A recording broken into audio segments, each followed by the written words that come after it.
ওরে বাবারে, আজকে কি বানাই ফেলাইছি দেখ। ওরে সর্বনাশ, আমি যে এত কিছু পারি মনে কর। আমি কি যে কব তোরে, আমি জানতামই না যে এই খাবারটা বলে এত সস্তায় এত তাড়াতাড়ি বলে এই খাবার বানানো যায়। তাহলে কোন জন্মে বানাইতাম, বাপরে বাপ। মনে কর ফোন ঘাঁটতে বসলেই ডেইলি একটা না একটা খাবারের ভিডিও আসবি, আর এই রঙের রঙের খাওয়ার ভিডিও দেখে আমার তো মনে কর খাইতে মন চলে যায়।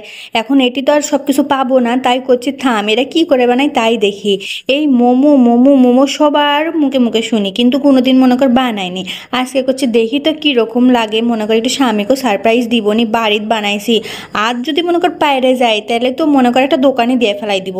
তারপরে দেখিচ্ছি যে এত সোজা বলে সোজা, বাপরে বাপ। আমার তো 2 মিনিট মনে কর লাগছে বানাইতে, আর খাইতে মনে কর তো তারও তাড়াতাড়ি হয়েছে, মনে হচ্ছে যে 1 সেকেন্ডে মনে হয় খাওয়া হয়ে গেছে।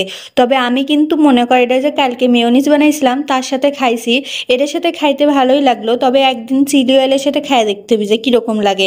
মনে কর তোর মমি খালা মনে কর সবই পারে, কিন্তু একটু ঘাইতে আছে তো তাই আর চিলি অয়েল খান মনে কর বানায়নি। যাই হোক, আজকে মোমোটা বানাই একটু দেখলাম যে কিরকম পারি। এবার তো দেখেছি যে ভালোই পারিছি, এবার মাঝে মধ্যে খাওয়া হবি মনে কর।